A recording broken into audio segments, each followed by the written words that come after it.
Tonight, we're going to explore something about Mars that almost nobody thinks about. But once you understand it, you'll never look at space travel the same way again. Every time a spacecraft lands on Mars, it performs one of the most violent and terrifying maneuvers in all of engineering. It slams into an atmosphere at over 12,000 miles per hour and somehow survives. That sounds impossibly hard. And it is hard. But here's what will really bend your mind. Getting off Mars and coming home is far, far harder. Not a little harder. Enormously harder. Because landing on Mars means getting rid of energy you already have. Leaving Mars means creating energy you don't have from almost nothing on a planet that gives you almost no help. And the physics of why that's true will change how you see every Mars mission ever attempted. Before we go any further, if you find this kind of deep exploration interesting, a quick like or subscribe really helps the channel grow. It's a small thing for you, but it makes a huge difference for me. Now, let's begin. Let's start with a question that seems straightforward but hides something profound. What does it actually mean to land on another planet? Most people imagine a spacecraft gently floating down through the sky, firing its engines and touching down softly on the surface, like a helicopter landing in a field. But that picture is completely wrong. Landing on Mars is nothing like that. It's one of the most violent, chaotic, and physically extreme things humans have ever engineered. And understanding why it's violent is the key to understanding why it's actually easier in a very specific physical sense than the return trip. When a spacecraft arrives at Mars after traveling through interplanetary space for roughly 7 months, it's moving fast, incredibly fast. We're talking about speeds of around 12,500 miles per hour relative to the planet. Some missions arrive even faster depending on their trajectory. That's about 16 times the speed of sound on Earth, about 5.5 kilometers per second.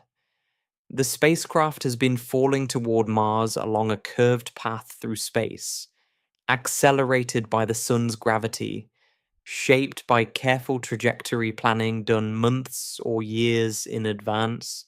And all of that speed, all of that kinetic energy has to go somewhere before the spacecraft can land safely. If it doesn't shed that speed, it won't land. It will slam into the Martian surface like a bullet and be instantly destroyed, or it will skip off the atmosphere and fly back into space, lost forever. The margin between these outcomes is razor thin. So here's the fundamental physical reality of landing. The spacecraft arrives loaded with energy, kinetic energy, the energy of motion, and its entire job during landing is to get rid of that energy, to dump it, to convert it from the dangerous, destructive energy of a speeding object into something harmless. Heat, mostly. The spacecraft doesn't need to create anything. It doesn't need to generate power or produce thrust for most of the descent. It needs to destroy the energy it already carries. And this is where Mars, despite being a harsh and alien world, actually helps. The first gift Mars gives an arriving spacecraft is its atmosphere. Now, Mars's atmosphere is thin, incredibly thin. The surface pressure on Mars is less than 1% of Earth's surface pressure. If you were standing on Mars without a spacesuit, the air would be so thin that your blood would essentially boil. The atmosphere is about 95% carbon dioxide, with traces of nitrogen and argon. It's nothing like Earth's thick, oxygen-rich blanket of air. At sea level on Earth, the atmospheric pressure is about 14.7 pounds per square inch. On Mars, it's about 0.09 pounds per square inch. That's roughly equivalent to the air pressure you'd experience at an altitude of about 100,000 feet above Earth's surface, far above where any commercial airplane flies, far above where almost anything flies. But here's the critical thing: even though Mars's atmosphere is thin, it's still there. And when you're traveling at 12,000 miles per hour, even a thin atmosphere creates enormous aerodynamic forces. The spacecraft hits the upper atmosphere and immediately begins to experience drag. Air molecules, mostly carbon dioxide molecules, slam into the heat shield at tremendous speed. Each individual molecule doesn't carry much energy, but there are billions upon billions of them hitting the shield every second. The cumulative effect is massive. The spacecraft begins to slow down, not gently, violently. The deceleration can reach 10 to 12 times the force of gravity. If a human were aboard, they'd feel like they weighed 10 to 12 times their normal weight. Their body would be pressed into their seat with crushing force. Breathing would be difficult. Moving would be nearly impossible. This deceleration phase lasts only a few minutes, but during those minutes, an extraordinary amount of energy is being converted from kinetic energy into heat. The heat shield on the front of the spacecraft absorbs this energy. Temperatures on the heat shield can reach about 3,600 degrees Fahrenheit. That's hot enough to melt steel, hot enough to melt many metals. The heat shield doesn't melt because it's designed with ablative materials that slowly burn away, carrying heat with them as they vaporize. Each layer that burns off takes energy with it, protecting the spacecraft behind it. This process, called aerobraking or aerodynamic deceleration, is doing something remarkable. It's slowing the spacecraft from 12,500 miles per hour down to roughly 1,000 miles per hour. That's a reduction of about 92% of the spacecraft's speed, achieved entirely for free. No fuel burned, no engines fired, just the friction of a thin atmosphere doing the work. The planet itself is acting as a giant brake pad. Think about what that means from an energy perspective. The spacecraft arrived with an enormous amount of kinetic energy. Kinetic energy scales with the square of velocity. So, a spacecraft traveling at 12,500 miles per hour carries vastly more energy than one traveling at 1,000 miles per hour. Specifically, reducing speed by 92% eliminates about 99.4% of the kinetic energy. The atmosphere handled almost all of the energy removal for free, using nothing but the planet's own thin air and a heat shield that was designed and built on Earth before launch. Now, let me introduce a concept that's absolutely central to everything we're going to discuss. It's called delta V. And if you understand delta V, you understand why landing on Mars is easier than leaving it. Delta V is a term engineers and physicists use to describe the total change in velocity that a spacecraft needs to accomplish during a mission. It's measured in units of speed, usually meters per second or kilometers per second. Think of it like this. Imagine you're planning a road trip. You know you need to speed up to get on the highway, slow down for turns, speed up again, and eventually brake to a stop at your destination. If you added up all of those speed changes, ignoring the direction and just counting the total amount of speeding up and slowing down, you'd get something like the delta V budget for your trip. In space, delta V is everything. It determines how much fuel you need. It determines what missions are possible and what missions are impossible. It's the fundamental currency of spaceflight. Every maneuver a spacecraft performs, every orbit change, every landing, every takeoff costs delta V. And delta V costs fuel. The more delta V you need, the more fuel you need. And as we'll explore later, fuel is the single biggest constraint in all of space exploration. Here's where it gets interesting for Mars landing. When a spacecraft arrives at Mars, it needs a lot of delta V to slow down from interplanetary speed to a safe landing speed. We're talking about roughly 5.5 kilometers per second of delta V needed to go from arrival speed to zero. That's enormous. If you had to provide all of that delta V using rocket engines and fuel, the fuel requirements would be staggering. The spacecraft would need to carry so much fuel that it would be practically impossible to launch from Earth in the first place. You'd need a fuel tank the size of a building just to slow down at Mars. But you don't have to provide all of that delta V with fuel, because Mars's atmosphere provides most of it for free. The atmospheric entry and the heat shield handle about 5 kilometers per second of that deceleration. That's roughly 90% of the total delta V needed. The spacecraft only needs to carry enough fuel to handle the last portion, the final slowing down from about 1,000 miles per hour to a safe landing speed. This is an almost unbelievable gift from physics. The planet does 90% of the braking work for you. You just have to survive the process. And surviving the process is hard, make no mistake. But from a fuel and energy standpoint, you're getting an incredible deal. After the heat shield has done its job and the spacecraft is slowed to around 1,000 miles per hour, the next stage begins. On Mars, this is typically where a parachute deploys.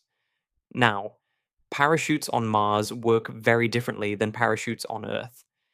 Because the atmosphere is so thin, a parachute on Mars generates much less drag force than one on Earth. You can't just float down gently under a canopy like a skydiver on Earth. The air is too thin for that. But a parachute still helps. It takes the spacecraft from about 1,000 miles per hour down to roughly 200 miles per hour. That's another significant chunk of speed removed without burning any fuel. Again, the atmosphere is doing the work. Thin as it is, it's still providing free deceleration. The parachutes used on Mars missions are engineering marvels. The parachute used on the Mars Science Laboratory mission that delivered the Curiosity rover in 2012 was about 70 feet in diameter.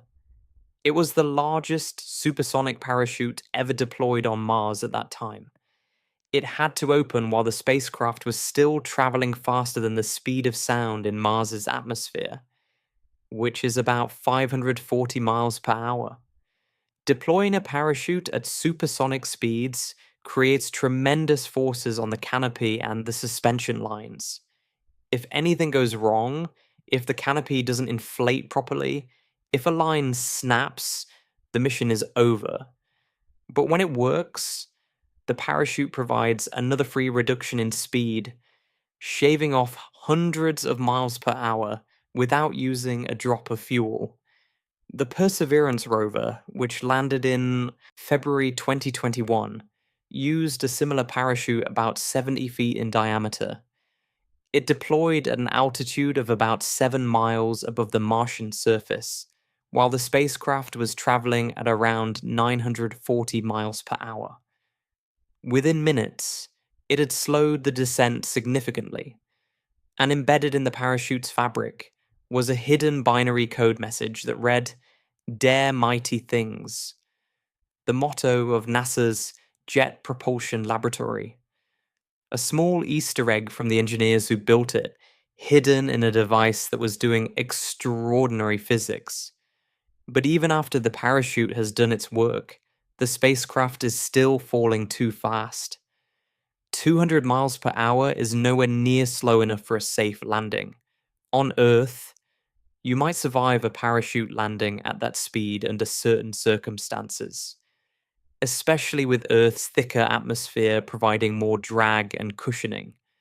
But on Mars, the atmosphere is too thin. A spacecraft hitting the ground at 200 miles per hour would be destroyed on impact. This is where rockets finally come in. But notice something important. Rockets are the last resort. They handle only the final stage of deceleration after the atmosphere and the parachute have done the heavy lifting. The rockets fire downward, pushing against the descent, slowing the spacecraft to a gentle touchdown speed.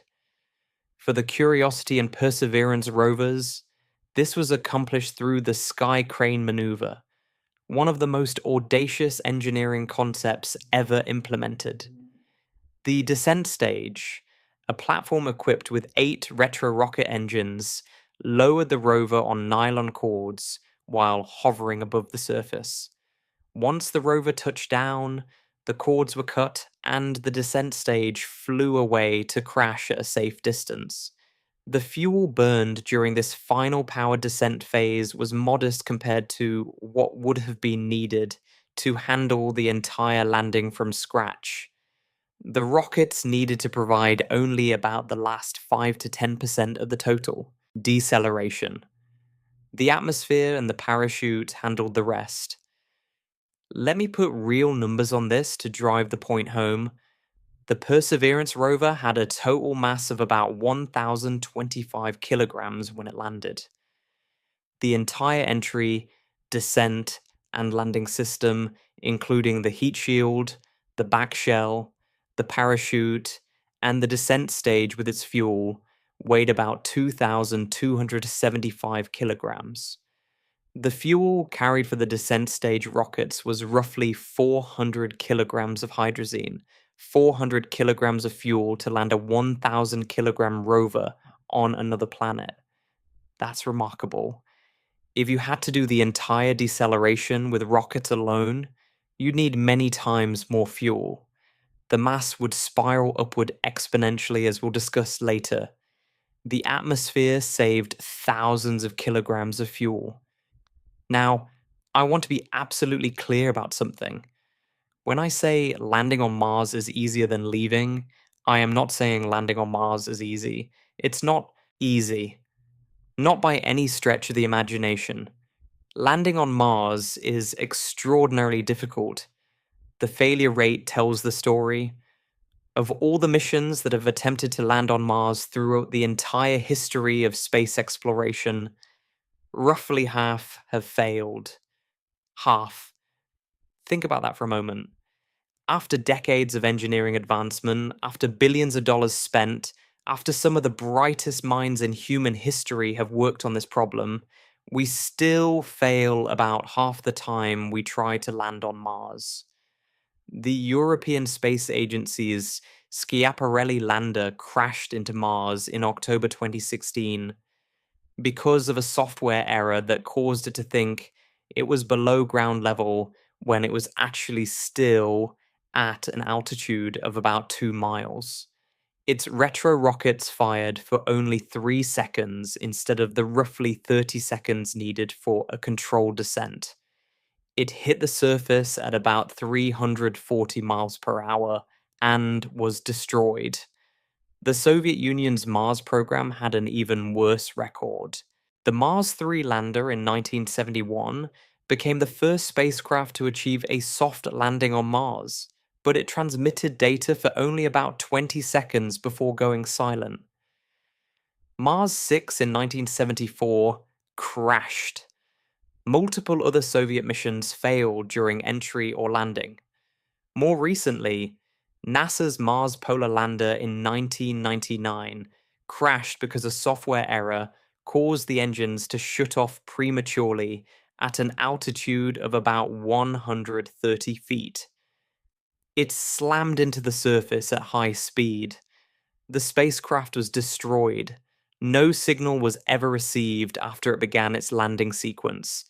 There's a reason engineers at NASA's Jet Propulsion Laboratory call the Mars entry, descent, and landing sequence the 7 minutes of terror. From the moment the spacecraft hits the top of Mars's atmosphere to the moment it touches the surface, about 7 minutes elapse. During those 7 minutes, everything must work perfectly. Every system, every sensor, every calculation, every mechanism. The heat shield must hold. The parachute must deploy at the right moment and inflate correctly. The radar must acquire the ground and measure altitude accurately. The descent rockets must ignite and throttle correctly. The sky crane must lower the rover smoothly. If any single component fails, the mission is lost. And because Mars is so far from Earth, there's no way to control any of this in real time. The communication delay between Earth and Mars ranges from about 3 minutes to over 22 minutes, depending on where each planet is in its orbit. During the Perseverance landing, the delay was about 11 minutes. That means by the time the signal confirming that the spacecraft had hit the atmosphere reached Earth, the rover had already been on the surface for several minutes, either safely landed or destroyed. Mission Control could only watch and wait, so landing on Mars is incredibly hard. The engineering tolerances are extreme, the failure rate is sobering, the complexity is staggering. There are 7 minutes during which nobody on Earth can do anything except hope that every component, tested and retested on the ground, but never tested together in the actual Martian environment, works exactly as designed. This is not a simple task. This is one of the most challenging things humans have ever attempted. But here's the fundamental point. Despite all of this difficulty, the physics are on your side when you're landing. Nature gives you tools. The atmosphere provides drag that removes most of your kinetic energy. The heat shield converts that energy into heat that radiates away. The parachute removes more energy. Gravity pulls you toward your destination, which is where you want to go anyway. You're working with the environment, not against it. Every joule of kinetic energy you need to lose, Mars helps you lose it. The atmosphere does work on the spacecraft. Friction does work on the heat shield. Aerodynamic drag does work on these parachute. These are all natural processes that happen automatically when you throw a spacecraft into an atmosphere at high speed. You don't have to create these processes. You don't have to carry them with you. You don't have to manufacture them on Mars. They exist because Mars has an atmosphere and gravity, and they work in your favor because you're trying to slow down. Now, consider what slowing down really means in terms of energy. When you slow a spacecraft from 12,500 miles per hour to zero, you're removing a specific amount of kinetic energy. Kinetic energy is calculated as 1/2 times mass times velocity squared. For the Perseverance entry vehicle, which had a total mass of about 3,300 kilograms at atmospheric entry, the kinetic energy at arrival was enormous. At 5.5 kilometers per second, that's roughly 50 billion joules of energy, 50 gigajoules. That's roughly equivalent to the energy released by 12 tons of TNT. And all of that energy had to be dissipated during the 7 minutes of entry, descent, and landing. Almost all of it was converted to heat in the atmosphere. The heat shield glowed at thousands of degrees. The air around the spacecraft turned to plasma, a superheated ionized gas so hot that it temporarily blocked radio communications, creating a blackout period where mission control received no signal at all and had no idea whether the spacecraft was intact. That blackout period is terrifying for engineers. For about 90 seconds during the peak heating phase, the spacecraft is surrounded by a sheath of plasma that blocks radio waves. The spacecraft is on its own, executing its pre-programmed sequence, unable to communicate with Earth even if there were no time delay. It's flying blind through fire, trusting its heat shield, trusting its guidance system, trusting the math that predicted this trajectory months ago. And when the blackout ends and the signal returns, everyone holds their breath because the next critical event, parachute deployment, is only moments away. But through all of this violence, through all of this fire and plasma and crushing deceleration, the fundamental physics are working in the spacecraft's favor. The planet is absorbing the spacecraft's energy. Mars is acting as a giant energy sink. The spacecraft arrives loaded with energy, and the planet takes it away. This is the key insight. Landing is fundamentally about losing energy, and nature provides mechanisms for losing energy that are powerful, efficient, and free. Friction, drag, and heat transfer are all processes that convert ordered energy into disordered energy, that convert the directed motion of a speed spacecraft into the random thermal motion of heated gas and ablated shield material. These processes happen spontaneously. They're favored by the fundamental laws of thermodynamics. The second law of thermodynamics tells us that energy naturally flows from ordered states to disordered states, from concentrated forms to dispersed forms, from low entropy to high entropy. A spacecraft moving at high speed is an ordered, low entropy state. A cloud of heated gas spreading through the atmosphere is a disordered, high entropy state. The conversion from one to the other happens naturally. You don't have to force it, you just have to survive it. This is the deepest reason why landing is fundamentally easier than departure. When you land, you're going with the flow of thermodynamics. You're converting ordered energy into disordered energy, which the universe wants to do anyway. Every physical process around you is helping. When you depart, you're doing the opposite. You're trying to create ordered energy from disordered energy. You're trying to take chemical energy stored in fuel and convert it into the directed kinetic energy of a spacecraft moving at escape velocity. You're fighting thermodynamics. You're pushing against the natural direction that energy wants to flow. And that costs you. It costs you enormously. But we'll get to that. For now, let's appreciate what happens during a Mars landing. A spacecraft arrives from interplanetary space carrying enormous energy. It hits the atmosphere, and that atmosphere, thin as it is, strips away more than 90% of the energy through aerodynamic drag and heating. A parachute removes more. Retro rockets handles the last few percent. The planet does almost all the work. The spacecraft just has to be tough enough to survive the process. This is why every Mars lander and rover ever built, from the Viking landers in 1976 to Perseverance in 2021, has been designed around this same basic principle. Use the atmosphere, let Mars do the braking, carry as little fuel as possible, because every kilogram of fuel you bring is a kilogram of science instruments or rover hardware or life support equipment you can't bring. The atmosphere is your friend on the way down. It's doing you a favor that's worth thousands of kilograms of fuel. And this brings us to the first half of the asymmetry at the heart of our story.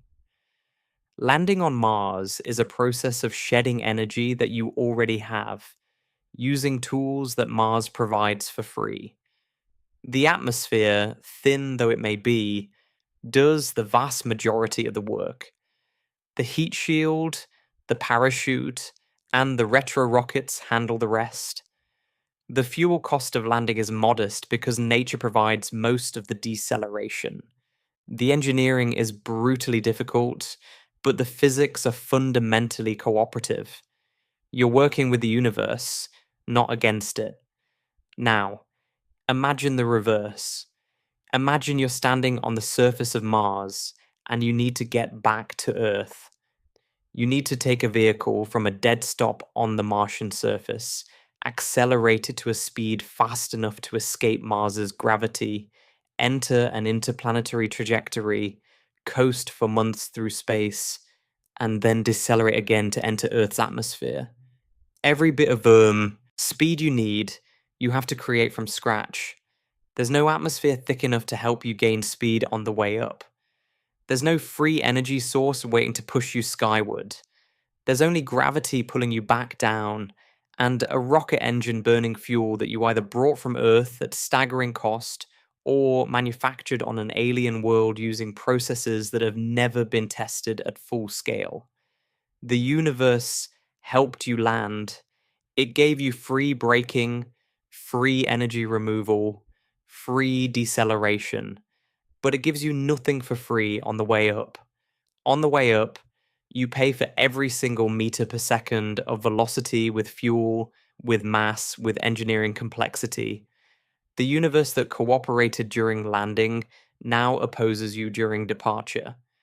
And that opposition, that fundamental physical asymmetry between losing energy and gaining it, is the heart of why landing on Mars is easier than leaving it. Now let's flip everything around, because everything we just explored about landing, all those advantages, all those free gifts from physics, they vanish the moment you try to leave. Imagine you're standing on the surface of Mars. You've landed successfully. You've survived the 7 minutes of terror, the plasma, the parachute, the retro rockets. You're on the ground. The red dust stretches to the horizon in every direction. The sky is a pale butterscotch color during the day, tinged with pink and orange from fine iron oxide particles suspended in the thin atmosphere. The temperature is about minus 80 degrees Fahrenheit on an average day, though it can swing from about 70 degrees near the equator at peak summer daytime to minus 195 degrees at the poles in winter. The air pressure is so low that if you poured a glass of water, it would simultaneously boil and freeze. It's an alien world in every sense, and now you need to get off it. This is where the physics stop being your friend. When you landed, you arrived carrying enormous kinetic energy, and your job was to get rid of it. The atmosphere helped, heat shields helped, parachutes helped. Gravity was pulling you toward your destination. Everything worked together. You were converting ordered energy into disordered energy, going with the thermodynamic flow. The universe was cooperating. Now you need to do the exact opposite. You need to start from zero velocity, from a dead stop on the Martian surface, and accelerate to a speed high enough to escape the planet's gravitational pull. You need to create energy rather than destroy it. You need to impose order on chaos rather than let chaos win. You need to fight gravity instead of riding it. And Mars, the same planet that helps slow you down on arrival, now offers you almost nothing to help you speed up. Let's start with the most basic question.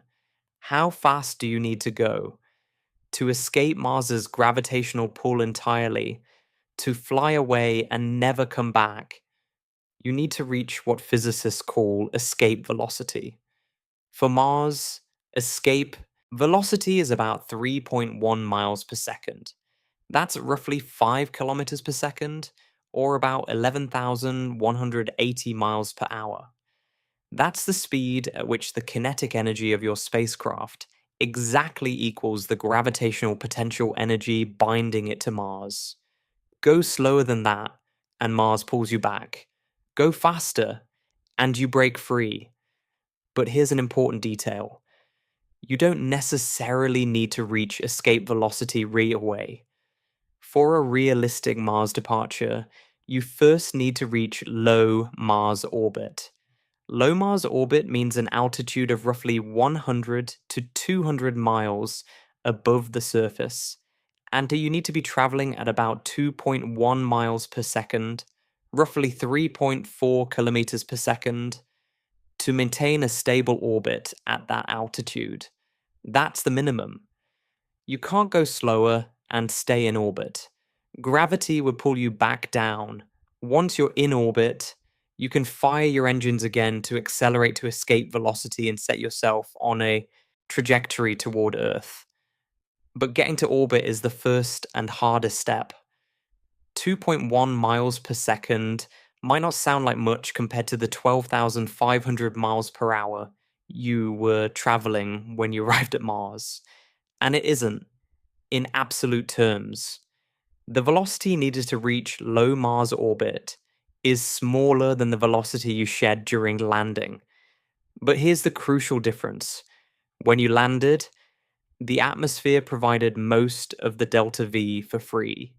When you launch, nobody provides any of the delta V for free. Every single fraction of a mile per second must come from burning fuel in a rocket engine. There is no atmospheric assist. There is no trick, no shortcut, no environmental phenomenon that can help push you upward. It's just you, your engine, your fuel, and gravity pulling against you every inch of the way. Let me make sure that's clear. When you arrived at Mars, you needed to shed about 5.5 kilometers per second of velocity. The atmosphere handled about 5 kilometers per second of that.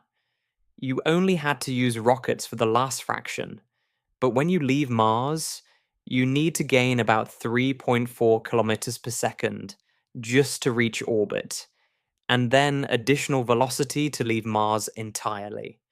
And you must produce all of it from your own fuel supply, every single meter per second. There is no free help. This asymmetry is staggering when you think about it in terms of fuel. Now, why can't the atmosphere help on the way up? After all, it helped on the way down. This is a question worth spending time on because the answer reveals something fundamental about how physics works. On the way down, the atmosphere created drag, a force that opposed your motion and slowed you down. Drag is wonderful when you want to decelerate. It's terrible when you want to accelerate. If you tried to fly upward through Mars's atmosphere, drag would oppose your upward motion too. It would slow you down, not speed you up. Drag always opposes motion. It never helps you go faster. It only helps you go slower. On Earth, airplanes use the atmosphere differently. They use wings to generate lift, and they burn oxygen from the atmosphere in their engines to generate thrust. An airplane doesn't fight the atmosphere. It exploits it. It uses air as both a lifting medium and a source of oxidizer for combustion. Could you do something similar on Mars?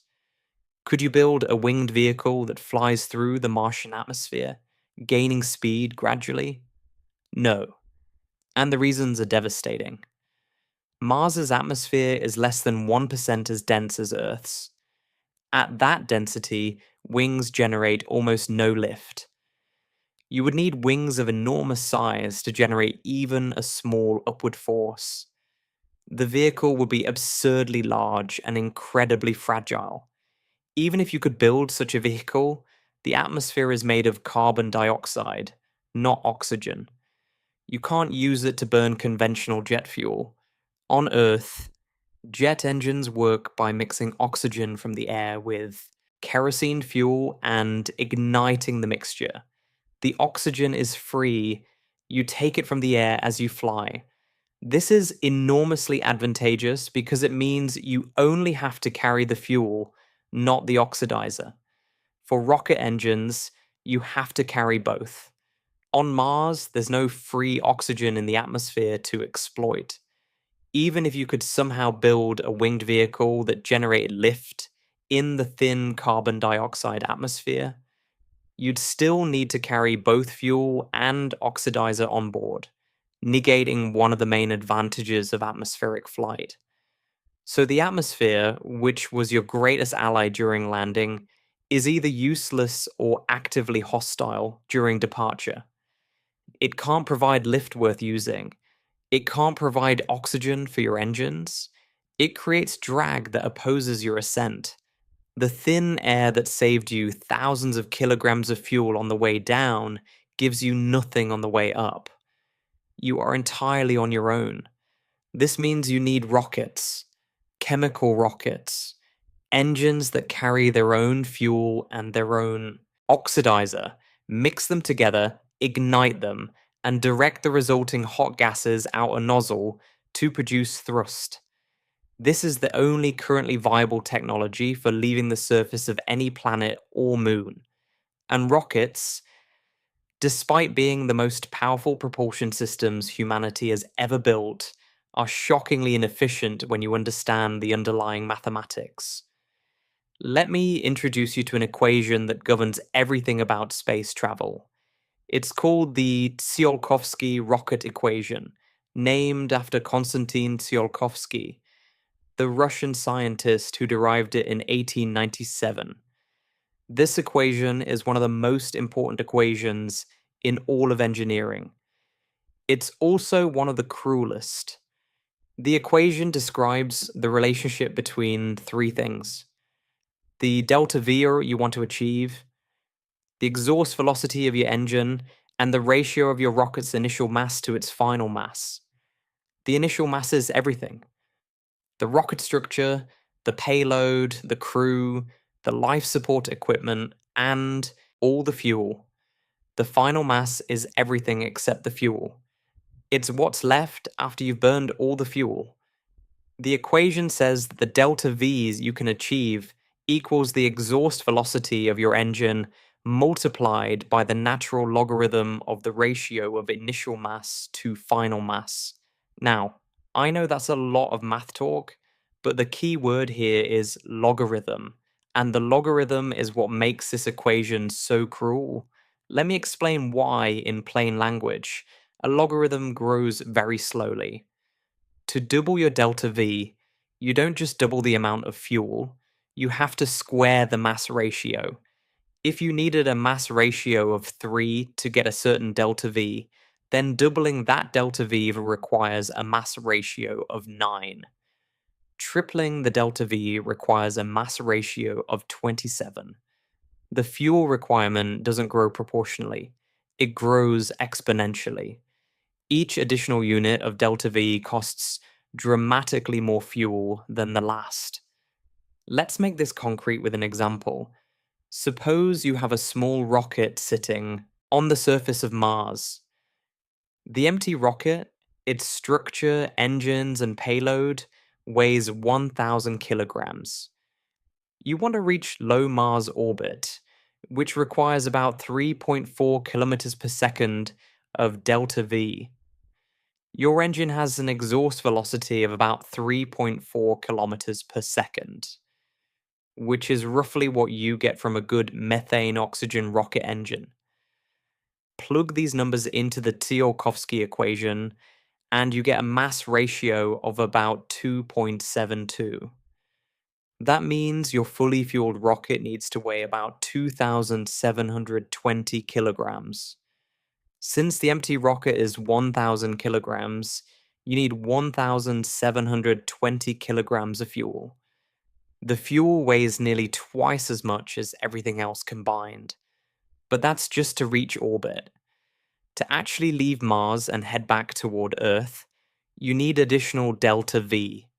A reasonable estimate for the total delta V needed from the Martian surface to a trans-Earth injection trajectory is about 5.5 to 6 kilometers per second, depending on the specific trajectory and timing.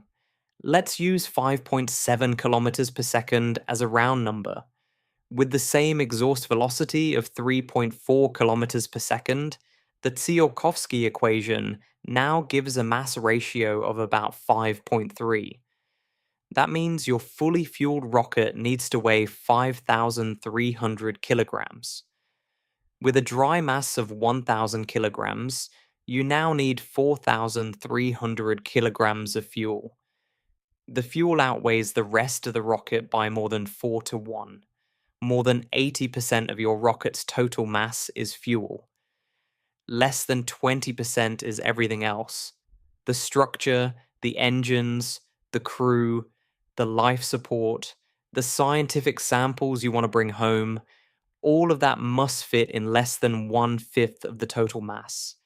And here's where it gets truly punishing. Those numbers assume a dry mass of only 1,000 kilograms. That's absurdly small for a vehicle that needs to carry humans back to Earth. A realistic crew return vehicle, something capable of keeping astronauts alive for the months-long journey home, would need to weigh at least several thousand kilograms dry. Some estimates put the dry mass of a Mars ascent vehicle at 5,000 to 10,000 kilograms, including the crew, their life support systems, and the structural mass of the vehicle itself. Let's be optimistic and say 5,000 kilograms. With a delta V requirement of 5.7 kilometers per second and an exhaust velocity of 3.4 kilometers per second, the mass ratio is still 5.3. That means the total fueled mass is now 26,500 kilograms. The fuel requirement is 21,500 kilograms, over 21 metric tons of fuel, just to get a modest crew vehicle off Mars and pointed toward Earth. 21 metric tons of fuel sitting on the surface of Mars. Think about what that means. Every kilogram of that fuel either had to be launched from Earth, survive an interplanetary journey of 7 months, and then land safely on Mars, which means it too had to survive the 7 minutes of terror, or it had to be manufactured on the Martian surface using technology that has never been demonstrated at scale. There is no gas station on Mars. There is no fuel depot. There is no supply chain. There is nothing but a cold, barren, irradiated desert with a thin carbon dioxide atmosphere and subsurface ice that might or might not be accessible. And remember, those 21,500 kilograms of fuel are just for the ascent and trans-Earth injection. They don't include the fuel needed to land the ascent vehicle on Mars in the first place. They don't include the fuel for course corrections during the journey home. They don't include the fuel for any abort maneuvers or contingency scenarios. The real number is likely much higher. When engineers start adding margins and redundancy and accounting for all the secondary propulsive maneuvers needed, the fuel requirements balloon even further. This is what engineers call the tyranny of the rocket equation. It's not just a technical challenge, it's a mathematical law that constrains everything about space travel. You cannot cheat it. You cannot negotiate with it. You cannot find a loophole. The exponential growth of fuel mass with delta V is built into the fundamental physics of momentum conservation. Every rocket, regardless of its design, regardless of its fuel type, regardless of who built it, obeys this equation. And this equation says that lifting yourself off a planet and reaching escape velocity requires carrying an enormous amount of fuel relative to your payload. Compare this to landing. When Perseverance landed on Mars, the descent fuel was about 400 kilograms of hydrazine. 400 kilograms. To land a 1,000 kilogram rover, that's a fuel to payload ratio of less than 1/2 to 1. The atmosphere did most of the work. For departure, the fuel to payload ratio is more like 4 to 1, or 5 to 1, or even higher depending on the mission design. The departure requires roughly 10 times more fuel per kilogram of payload than the landing did. And all of that fuel must be available on the Martian surface, ready to go, with no possibility of resupply if something goes wrong. Let me give you another way to think about the asymmetry. During landing, the spacecraft converts kinetic energy into heat. That heat radiates away into the atmosphere and into space. It's gone. The energy is destroyed in the sense that it's converted from a useful, concentrated form into a useless, dispersed form. The universe happily accepts this energy and spreads it around. This process is thermodynamically favorable. The entropy of the universe increases, which is the direction that all natural processes want to go. During departure, the spacecraft must do the reverse. It must take chemical energy stored in fuel molecules, stored in the bonds between atoms of methane and oxygen or hydrogen and oxygen, and convert that chemical energy into the kinetic energy of a moving spacecraft. This process fights entropy. You're taking energy that's relatively dispersed in chemical bonds and concentrating it into the directed motion of a massive object. The universe doesn't want to help you do this.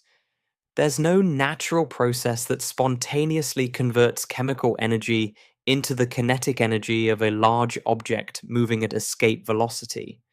You have to engineer the process from scratch. You have to build combustion chambers that can withstand temperatures of over 5,000 degrees Fahrenheit. You have to build turbopumps that force fuel and oxidizer into the chamber at pressures of hundreds of atmospheres.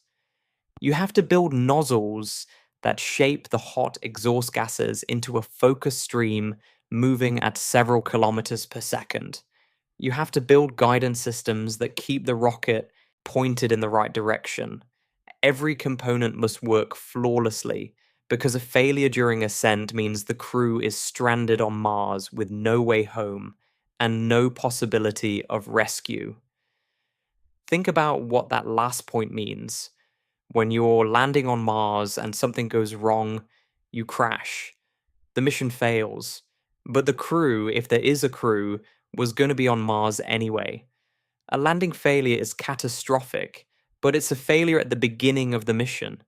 A departure failure is different. A departure failure means the crew has already completed the landing, already survived months on the Martian surface, already done their science, and now they can't get home.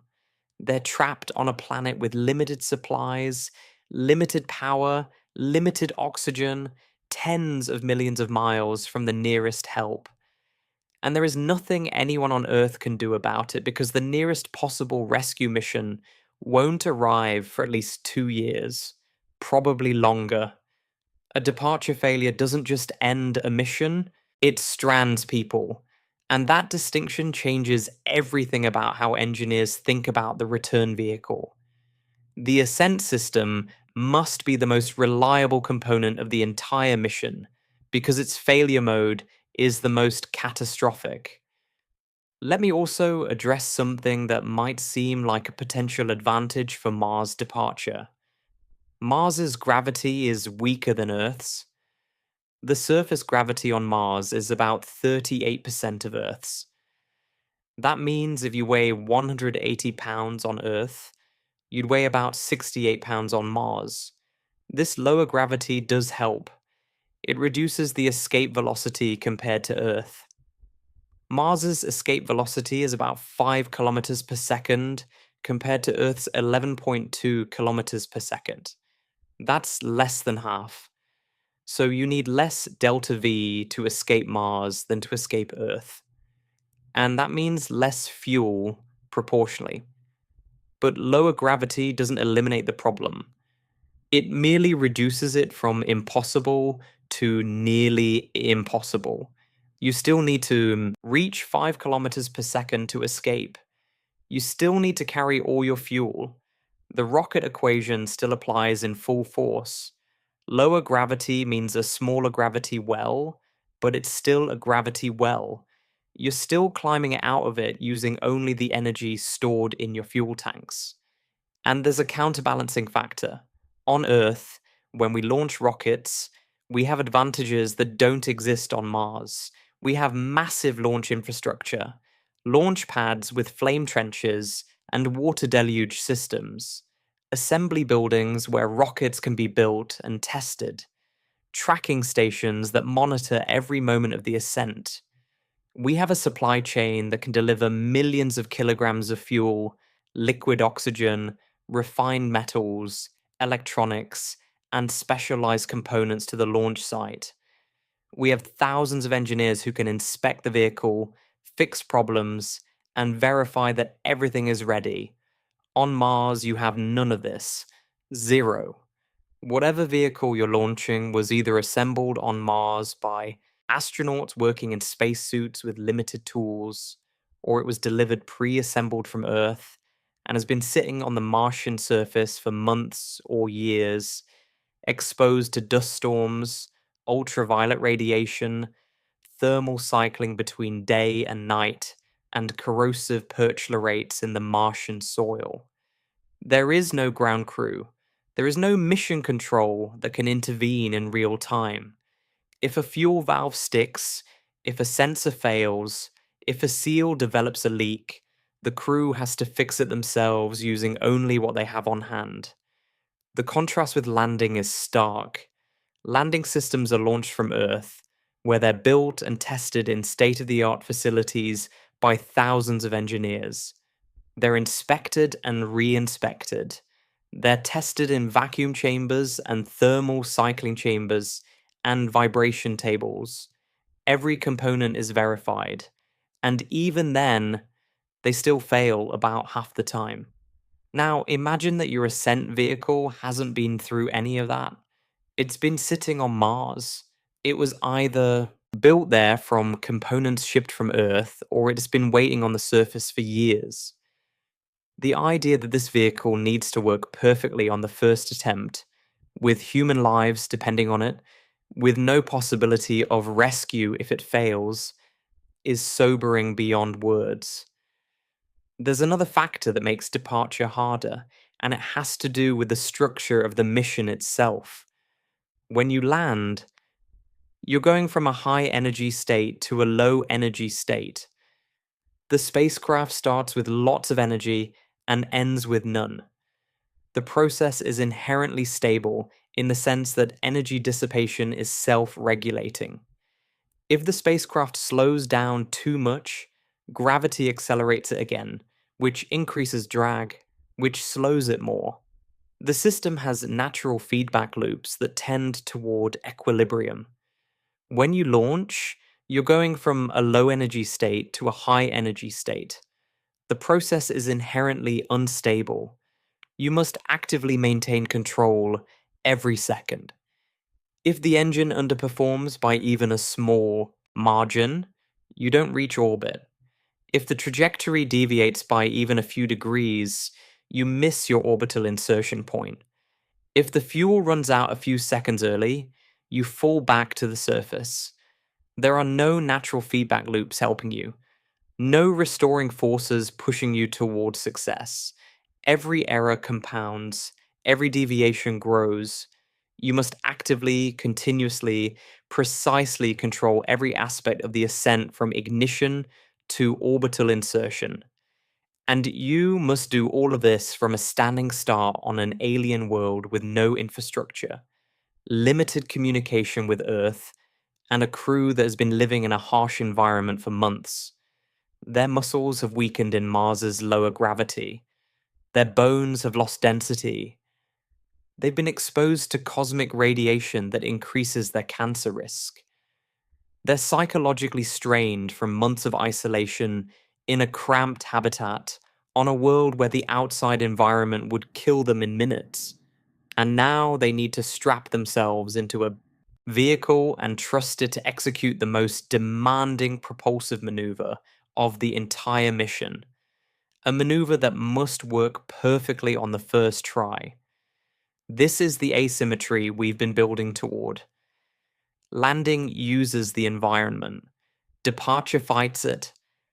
Landing converts energy from a concentrated form to a dispersed form, which the universe does naturally. Departure converts energy from a dispersed form to a concentrated form, which the universe resists. Landing benefits from free deceleration provided by the atmosphere. Departure gets no free acceleration from anything. Landing requires modest amounts of fuel because natural processes do most of the work.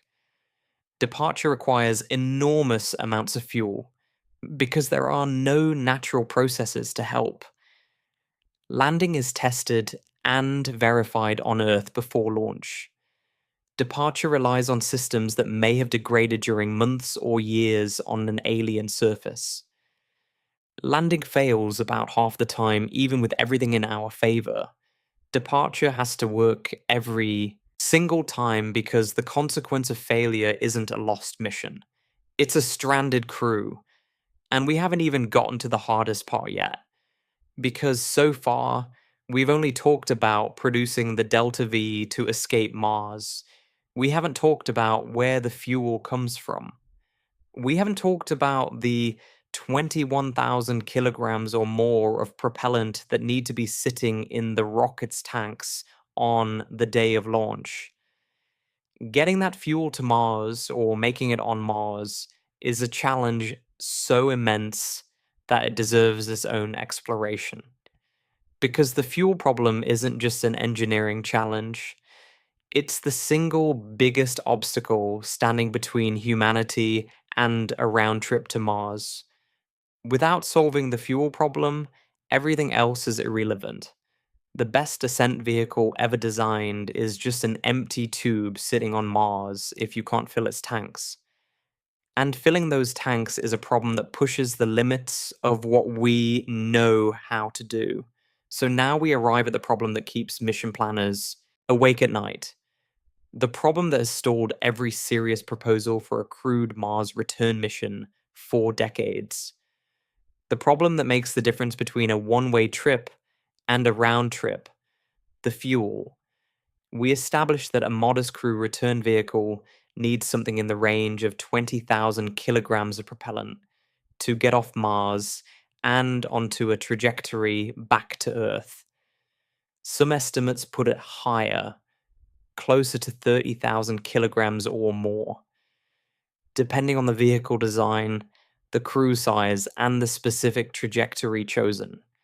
Let's use a round number and say 25 metric tons of propellant.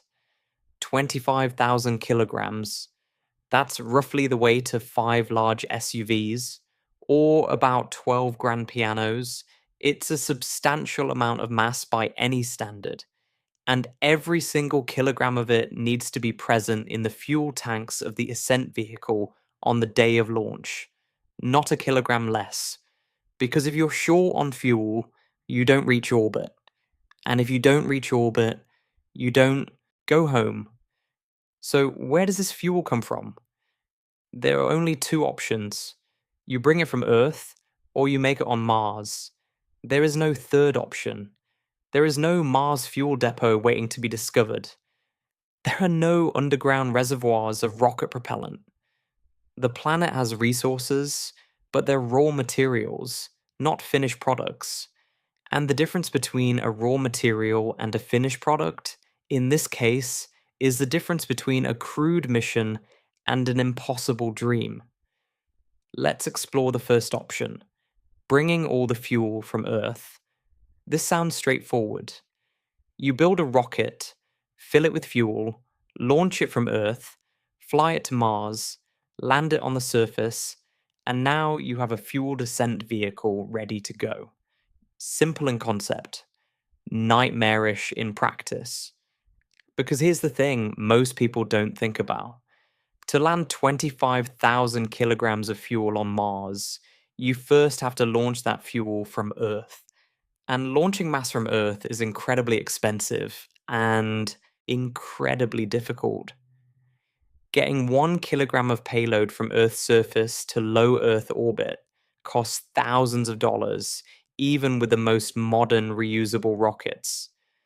SpaceX's Falcon 9, one of the cheapest launch systems ever built, charges roughly $2,700 per kilogram to low Earth orbit.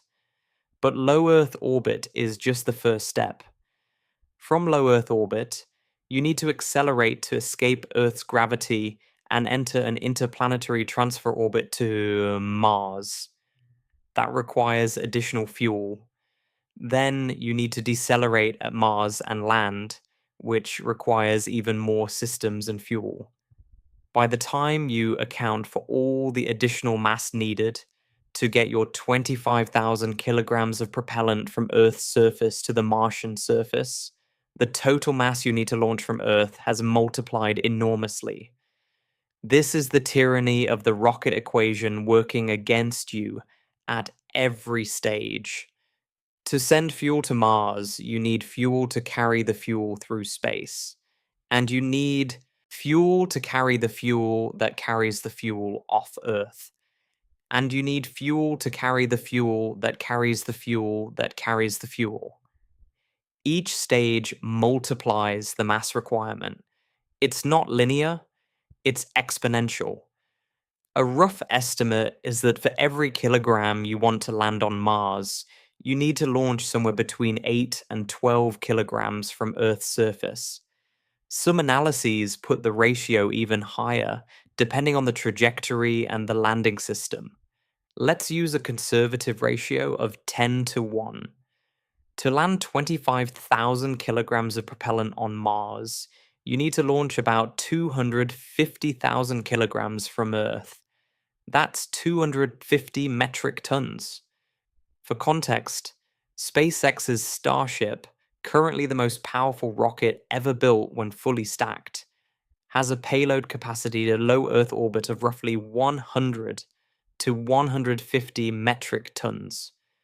So you'd need at least 2 full Starship launches just to get the return fuel to Mars orbit, and probably more when you account for the interplanetary transfer stage and the Mars landing system. That's before you've launched the crew, their habitat, their supplies, their rover, their scientific instruments, or the ascent vehicle structure itself. The fuel for the return trip alone could consume a significant fraction of the total mission mass launched from Earth. And there's another problem. You can't just dump 25,000 kilograms of liquid propellant into a tank and let it sit on Mars for months or years, waiting for the crew to arrive and use it. Rocket propellants are difficult to store. Many of the most efficient rocket propellants are cryogenic, meaning they must be kept at extremely low temperatures to remain liquid. Liquid oxygen boils at minus 297 degrees Fahrenheit. Liquid methane boils at minus 259 degrees Fahrenheit.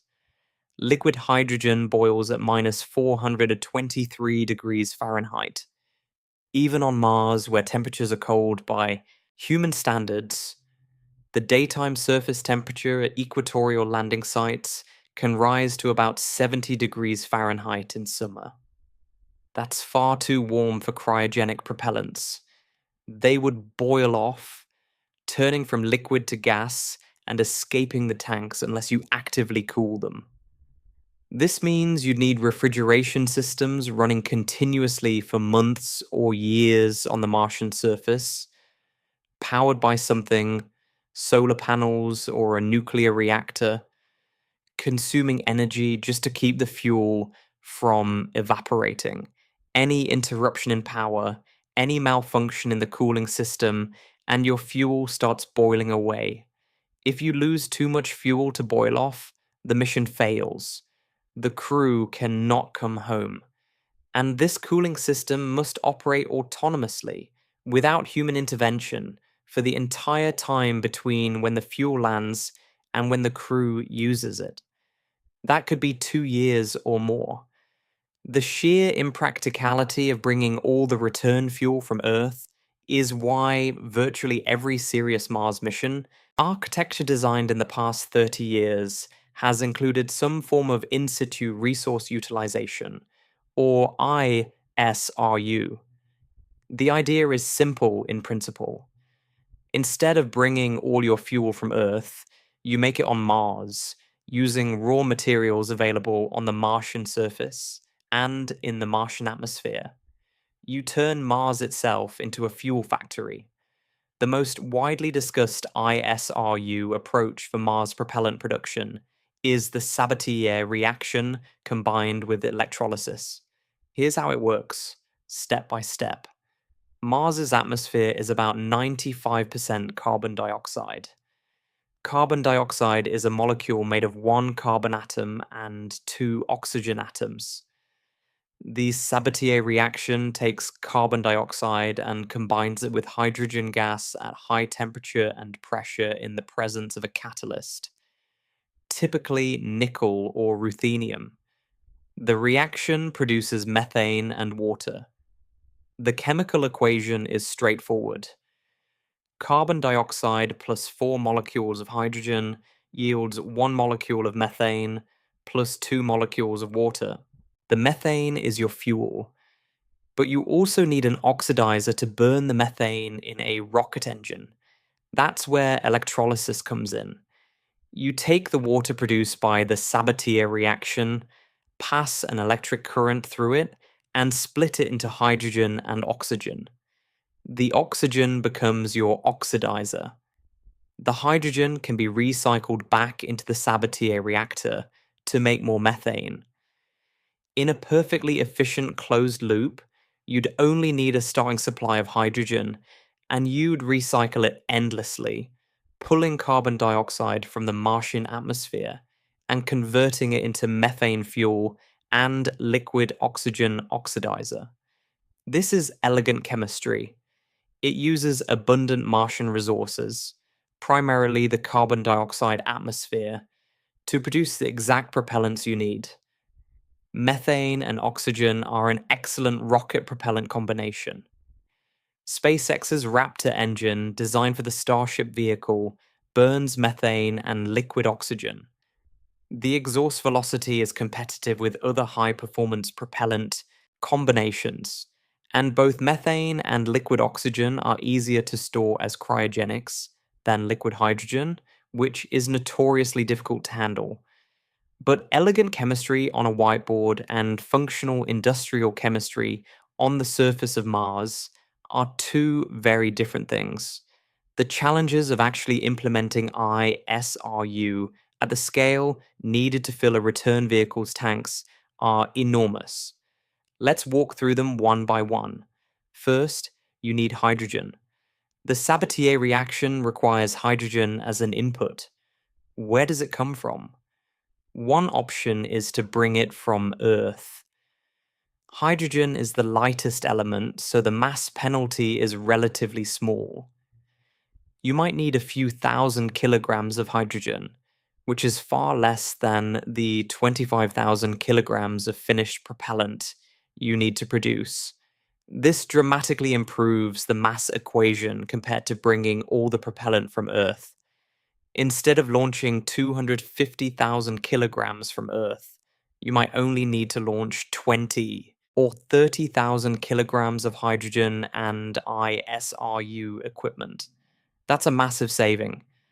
But hydrogen is incredibly difficult to store. It's the smallest molecule in existence. It leaks through almost any container. Hydrogen molecules are so tiny they can migrate through the walls of metal tanks, a process called hydrogen embrittlement, which also weakens the tank structure over time.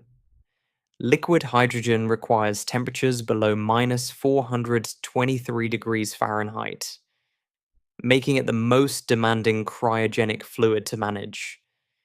Keeping liquid hydrogen on Mars for months or years while you slowly convert it into methane would be an enormous engineering challenge. The alternative is to find hydrogen on Mars itself. Mars has water ice, lots of it. The polar ice caps contain enormous quantities of water ice mixed with frozen carbon dioxide.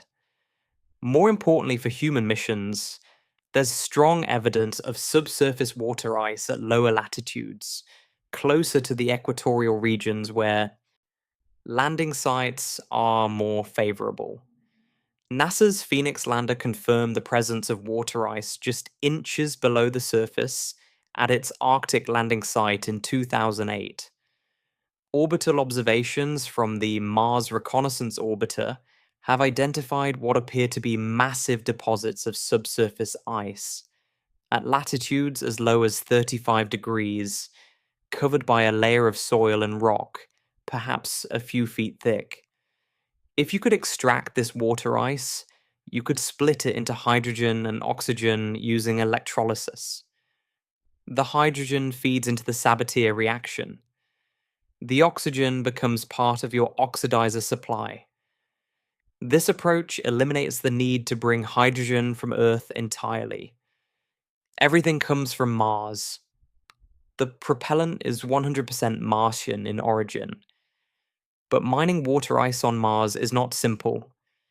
You need to dig through the overlying soil, called regolith, to reach the ice layer.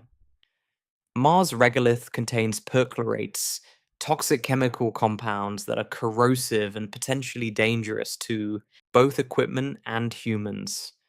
The ice itself may not be pure, it might be mixed with soil, rock, and salts. You'd need processing equipment to separate the ice from the regolith, melt it, filter it, and then electrolyze it. All of this equipment needs power, lots of power. And that brings us to the second major challenge: energy. The Sabatier reaction itself is exothermic, meaning it releases heat rather than requiring it. That's good. But the electrolysis of water requires significant electrical energy, and compressing the carbon dioxide from Mars's thin atmosphere to the pressures needed for the Sabatier reaction also requires energy. And liquefying the methane and oxygen for storage in rocket tanks requires even more energy. And mining and processing water ice, if you're going that route, requires still more. Add it all together, and you need a substantial power source operating continuously on the Martian surface for months or years. How much power? Estimates vary depending on the specific mission design, but a rough figure for producing 25 metric tons of propellant over a period of about 500 days is approximately 40 to 60 kilowatts of continuous electrical power. For comparison, a typical American household consumes about 1 to 2 kilowatts of average continuous power. So you'd need the equivalent of about 20 to 60 homes worth of electricity running 24 hours a day, 7 days a week for over a year on Mars. Solar panels are one option, but Mars presents challenges for solar power. Mars is farther from the Sun than Earth, about 1.5 times farther on average. This means the solar intensity at Mars is only about 43% of what it is at Earth. Solar panels on Mars produce less than half the power they'd produce on Earth. Mars also has dust storms. Major dust storms can blanket the planet for weeks or months, reducing solar input to a fraction of its normal value. The global dust storm of 2018 effectively killed NASA's Opportunity rover by coating its solar panels with so much dust that it could no longer generate enough power to keep its electronics warm. If your ISRU plant depends on solar power and a major dust storm rolls in, propellant production stops. If the storm lasts long enough, you might not produce enough fuel in time for the crew's departure window. Nuclear power is the more robust option. A small nuclear fission reactor like NASA's Kilopower project, which was tested in 2018, could provide 10 kilowatts of continuous electrical power from a reactor about the size of a trash can. You need 4 to 6 of these to provide the power budget for ISRU propellant production. Nuclear reactors work regardless of weather or dust. They operate day and night. They don't care about dust storms. They're the most reliable power source for Mars surface operations. But they add mass to the mission. Each reactor, with its shielding and power conversion equipment, weighs several hundred kilograms, and nuclear systems bring regulatory and safety challenges. You have to launch them from Earth, which means putting a nuclear reactor on top of a rocket. If the rocket fails during launch, you have a nuclear contamination problem.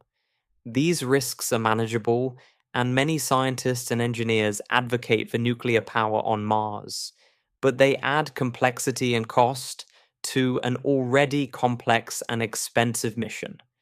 The third challenge is scale. In 2021, NASA's Perseverance rover carried a small experiment called MOXIE, which stands for Mars Oxygen In Situ Resource Utilization Experiment.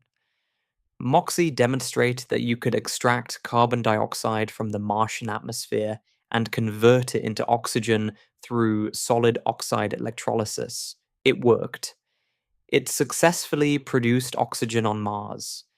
This was a genuine milestone, a proof of concept that ISRU is physically possible on the Martian surface. But MOXIE is tiny. It produced about 6 to 10 grams of oxygen per hour. That's roughly the amount of oxygen one person breathes in 10 to 15 minutes. To fill the oxidizer tanks of a Mars ascent vehicle, you'd need to produce somewhere in the range of 15 to 20 metric tons of liquid oxygen. At MOXIE's production rate, that would take decades. Obviously, a full-scale ISRU plant would be much larger and faster than MOXIE. But the jump from a small experiment producing grams per hour to an industrial plant producing tons over months is enormous. It's like comparing a chemistry set to a petroleum refinery. The fundamental chemistry is the same, but the engineering, the infrastructure, the reliability requirements, and the power demands are in completely different categories. A full-scale ISRU plant on Mars would be the most complex autonomous chemical processing facility ever operated on another world. It would need to ingest Martian atmosphere, compress it, heat it, run it through chemical reactors, manage water and hydrogen streams, electrolyze water, liquefy and store methane and oxygen at cryogenic temperatures, and do all of this continuously for more than a year. In an environment where the average temperature is minus 80 degrees Fahrenheit, where the atmospheric pressure is less than 1% of Earth's, where dust gets into everything, where the soil contains corrosive perchlorates, where there are no spare parts and no repair crew until the astronauts arrive, which might be years after the plant begins operating. Because here's the plan in most serious mission architectures: you don't send the crew first. You send the ISRU plant first, years before the crew launches. The plant lands on Mars, deploys autonomously, starts producing propellant, and fills the tanks of the ascent vehicle over a period of 1 to 2 years. Only after mission controllers on Earth have confirmed that the tanks are full, that the propellant is at the correct purity, that the ascent vehicle is functional, only then does the crew launch from Earth. If the ISRU plant fails, if it can't produce enough propellant, the crew never launches. The mission is postponed until the next window, over 2 years later, and probably until a replacement plant can be sent. This pre-deployment strategy is essential because it means you never strand a crew on Mars without return fuel. But it also means the ISRU plant has to work autonomously, without human intervention, for years. It has to survive the Martian environment, operate through dust storms, handle mechanical wear and chemical degradation, and produce propellant at the required rate and purity, all while being monitored from Earth with a communication delay of up to 22 minutes each way. If something breaks, engineers on Earth can diagnose the problem and send commands to fix it, but they can't physically touch the equipment. They can't replace a broken part. They can't clean a clogged filter. They're limited to whatever autonomous repair capabilities were designed into the system before launch. The fourth challenge is purity. Rocket engines are precision machines. They operate at extreme temperatures and pressures with tight tolerances. Impurities in the propellant can cause serious problems. Contaminants can clog fuel injectors, degrade combustion efficiency, damage turbopump bearings, or cause unpredictable combustion instabilities that could destroy the engine. On Earth, rocket propellants are manufactured in controlled industrial facilities with stringent quality control. Every batch is tested. Impurities are measured in parts per million. The propellant is filtered, analyzed, and certified before it's loaded into a rocket. On Mars, you're making propellant in a dust filled environment from raw materials that may contain unknown contaminants. The Martian atmosphere, while mostly carbon dioxide, also contains trace amounts of argon, nitrogen, carbon monoxide, and other gases. These need to be separated out. If water ice is being used as a hydrogen source, the ice may contain dissolved salts, perchlorates, and other minerals that need to be removed before electrolysis. The electrolysis equipment itself might introduce contaminants from electrode degradation over months of continuous operation. Ensuring that the methane and oxygen produced on Mars meet the purity standards required for reliable rocket engine operation is a significant chemical engineering challenge. The fifth challenge is storage. Once you've made your methane and liquid oxygen, you need to keep them in liquid form until launch day.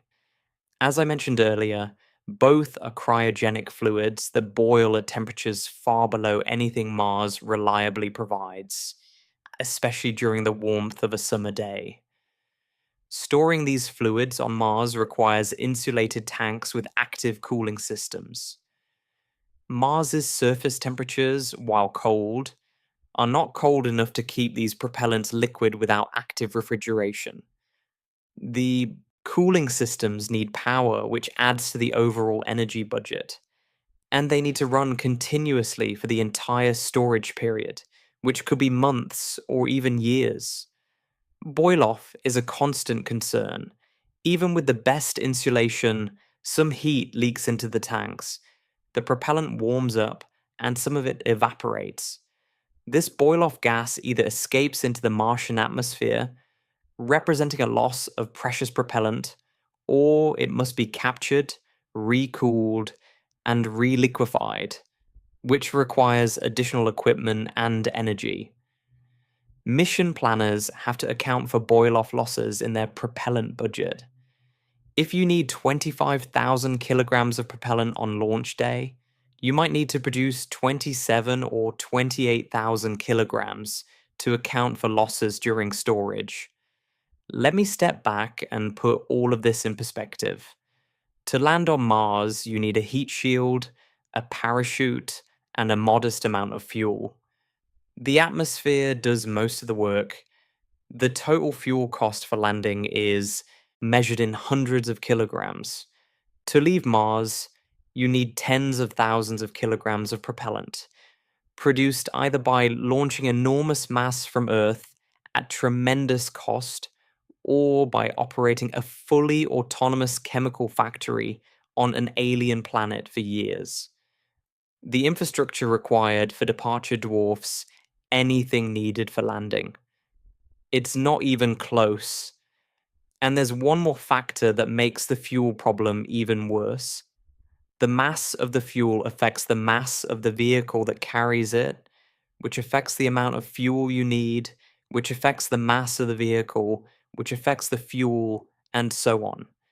This is the cascading effect of the rocket equation. When you add fuel, you add mass. When you add mass, you need more fuel to accelerate that mass. When you add more fuel, you add more mass, which requires still more fuel. The numbers spiral upward in an exponential cascade. Let me illustrate this with a specific example. Suppose your ascent vehicle has a structural mass of 3,000 kilograms.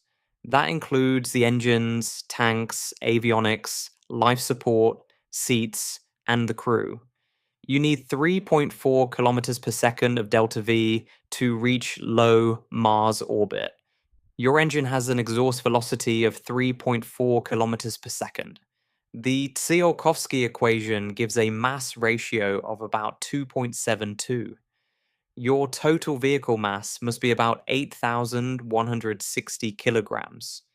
Fuel mass is 5,160 kilograms. That's manageable. But now, suppose you realize you also need to carry an extra 500 kilograms of scientific samples. Your structural mass increases to 3,500 kilograms. The mass ratio stays the same at 2.72, so your total mass is now 9,520 kilograms. Fuel mass is 6,020 kilograms. You added 500 kilograms of payload, but you needed 860 kilograms more fuel. The fuel increase is nearly twice the payload increase. That's the rocket equation at work. Now, suppose mission safety requires an extra 1,000 kilograms of life support and contingency supplies. Structural mass is 4,500 kilograms. Total mass is 12,240 kilograms. Fuel mass is 7,740 kilograms. You've added 1,500 kilograms of payload compared to the original design, but fuel has increased by 2,580 kilograms. Every kilogram of payload you add costs you nearly 2 kilograms of additional fuel. And it gets worse when you increase the delta V requirement. If instead of just reaching low Mars orbit, you need to do a direct ascent to a trans-Earth injection trajectory, requiring maybe 5.7 kilometers per second of delta V instead of 3.4, the mass ratio jumps to about 5.3. Now your 3,000 kilogram structural mass requires a total vehicle mass of about 15,900 kilograms.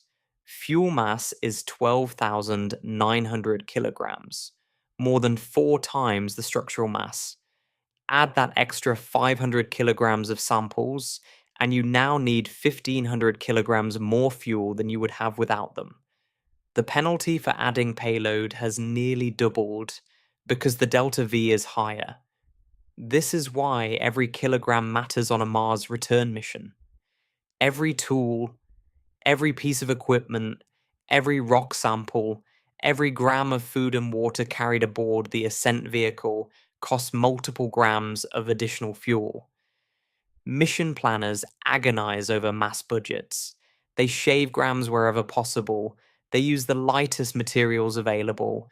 They eliminate redundancy that would be standard on Earth-launched missions because the mass penalty is too severe. The rocket equation is a merciless accountant that charges compound interest on every kilogram. And all of this assumes the propellant is available. If the ISRU plant underperforms, if it produces only 20,000 kilograms instead of the required 25,000, the mission faces a terrible choice: launch with insufficient fuel and risk not reaching orbit. Wait for the plant to produce more, which might mean missing the departure window and waiting over 2 years for the next one. Or reduce the payload, leaving behind scientific samples, equipment, or worst of all, crew members. None of these options are acceptable, which is why the propellant production margin has to be generous, and why most mission designs call for producing significantly more propellant than the minimum required, just in case. The fuel problem is the single greatest obstacle to a crewed round-trip Mars mission. It's not the radiation. It's not the psychological challenges of long-duration spaceflight. It's not the landing. It's the fuel. Without a reliable way to produce or deliver 25,000 or more kilograms of rocket propellant to the Martian surface, a human crew cannot come home. And Producing that propellant, whether by launching it from Earth at staggering cost or manufacturing it on Mars with technology that has never operated at scale on another world, is a challenge that pushes the boundaries of what human engineering can accomplish. This is the heart of the asymmetry between landing and departure. Landing leverages the environment. It uses the atmosphere, gravity, and natural energy dissipation processes to accomplish its goal. The fuel cost is modest. The technology, while challenging, has been demonstrated successfully multiple times. Departure fights the environment. It requires generating enormous amounts of energy from chemical propellants that must be manufactured or delivered at extraordinary cost. The technology for propellant production on Mars has been demonstrated only at laboratory scale. Scaling it up to industrial production in an autonomous, uncrewed, alien environment is one of the most ambitious engineering goals humanity has ever set. When you truly understand the fuel problem, you understand why no human has ever left Mars. Not because we can't get there. We've landed rovers and landers successfully multiple times, but because getting home requires solving a problem that is fundamentally harder than getting there. It requires reversing the generous physics of arrival, creating energy instead of destroying it, and doing so with resources that don't yet exist on the Martian surface. The planet that helped you land now demands everything from you before it will let you leave, and everything on Mars is an almost unbearable amount to give. Let's say you've done it. You've solved the fuel problem. The ISRU plan worked flawlessly for 18 months, humming away on the Martian surface, pulling carbon dioxide from the thin atmosphere, splitting water ice harvested from beneath the regolith, running the Sabatier reaction around the clock. The tanks are full. 25,000 kilograms of methane and liquid oxygen sitting in insulated cryogenic tanks beside the ascent vehicle. The crew has been on Mars for months, conducting science, collecting samples, maintaining their habitat, enduring the isolation and the radiation and the bone-chilling cold. Now it's time to go home. But you can't just leave whenever you want. And this is the next layer of difficulty that separates departure from arrival. When you launched from Earth to Mars, mission planners chose a specific departure date based on the positions of the two planets in their orbits. They didn't pick that date arbitrarily. They picked it because orbital mechanics demanded it. And now, trying to leave Mars, orbital mechanics makes the same demands. Except this time, you're standing on an alien world with limited supplies. And missing your window doesn't mean rescheduling a launch.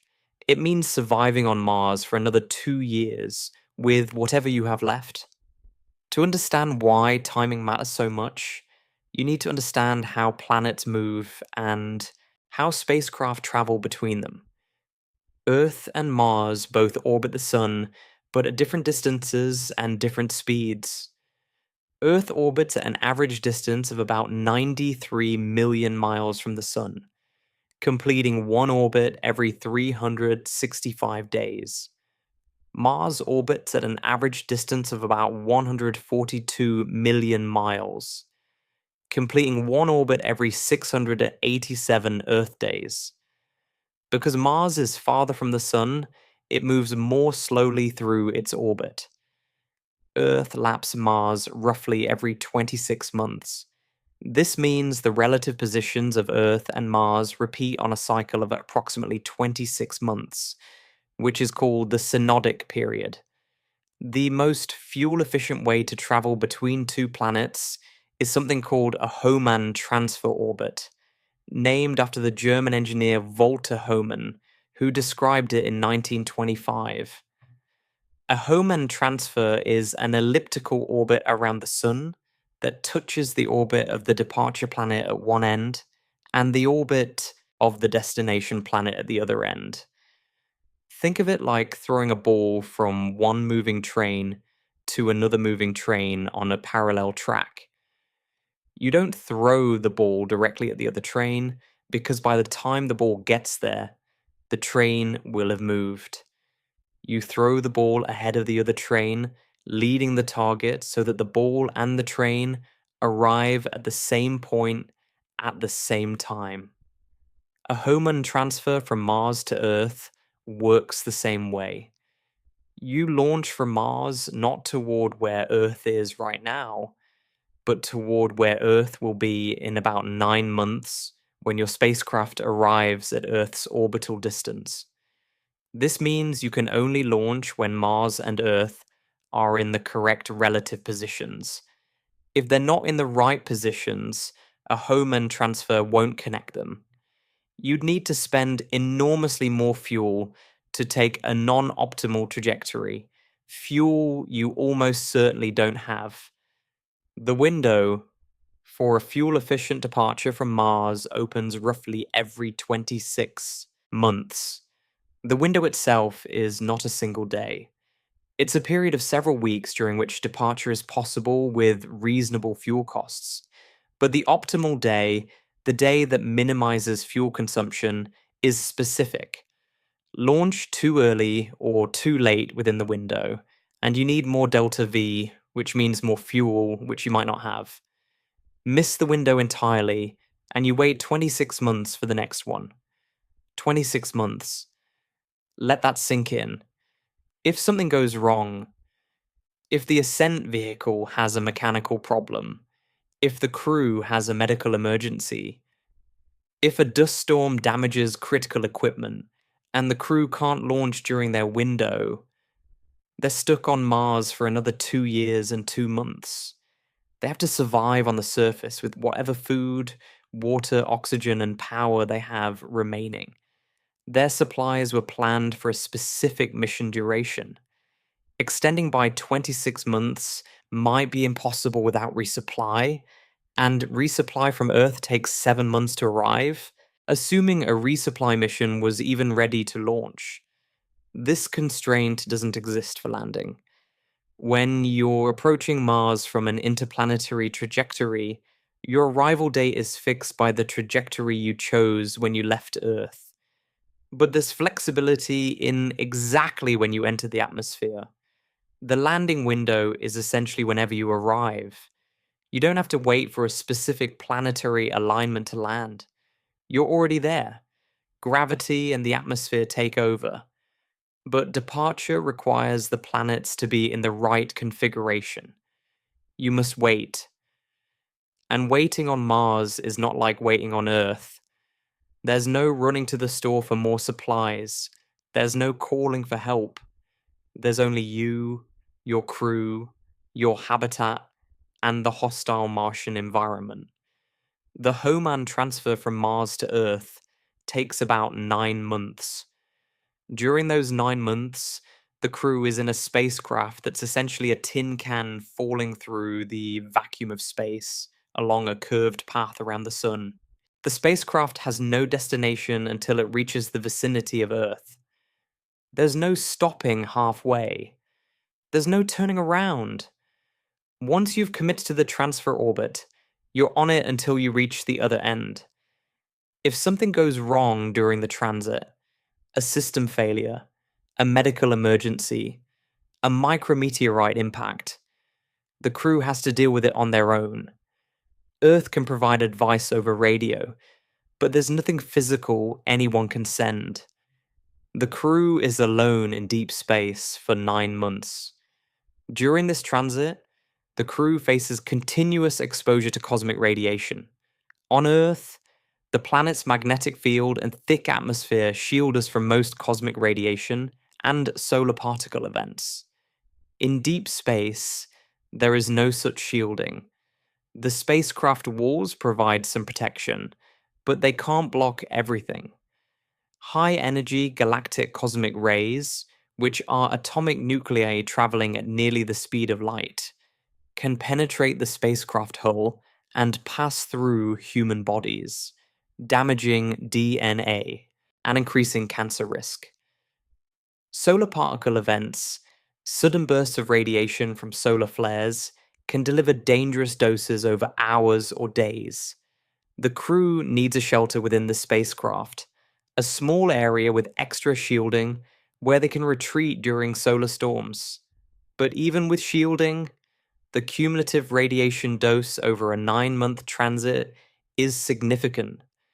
NASA has established career radiation exposure limits for astronauts, and a Mars round trip would consume a large fraction of an astronaut's lifetime allowance in a single mission.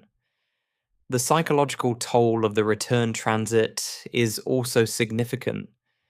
The crew has spent months on Mars, working hard, dealing with the challenges of surface operations, looking forward to the day they could leave. Now they're in a small spacecraft for 9 months with nothing to do but maintain systems, exercise to prevent muscle and bone loss, and wait. Earth is visible as a bright dot in the sky, growing slowly larger over the months, but still impossibly far away. They can communicate with family and mission control, but the communication delay, which ranges from about 3 minutes to over 22 minutes, depending on the planetary positions, makes real time conversation impossible. Every exchange is a series of monologues, not a dialogue.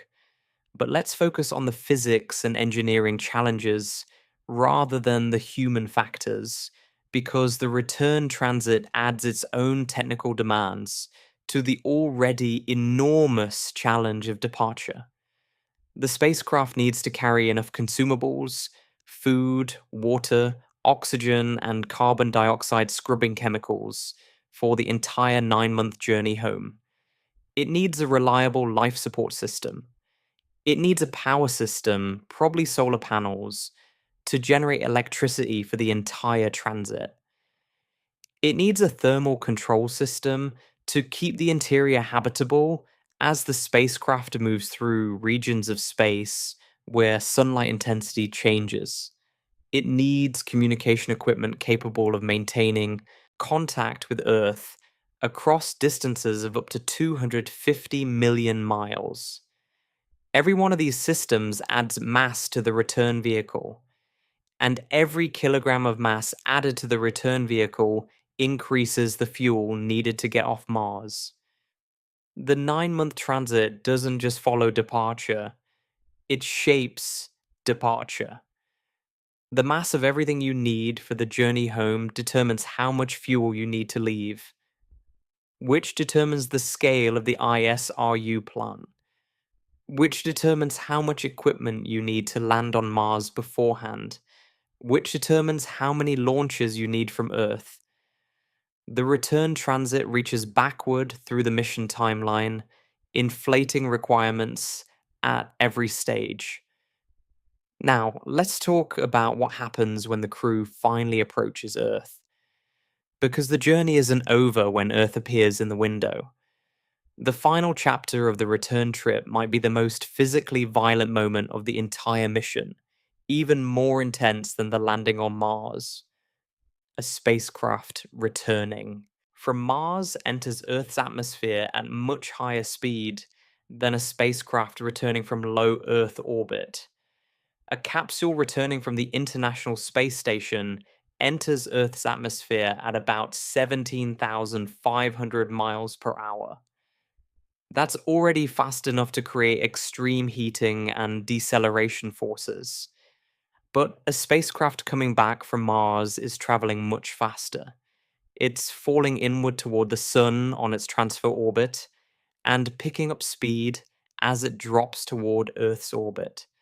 By the time it reaches Earth, it may be traveling at roughly 25,000 to 30,000 miles per hour relative to the planet.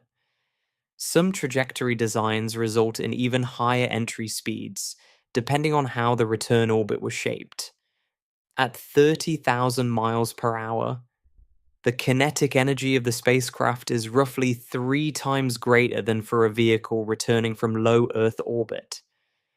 The heat shield must withstand correspondingly higher temperatures.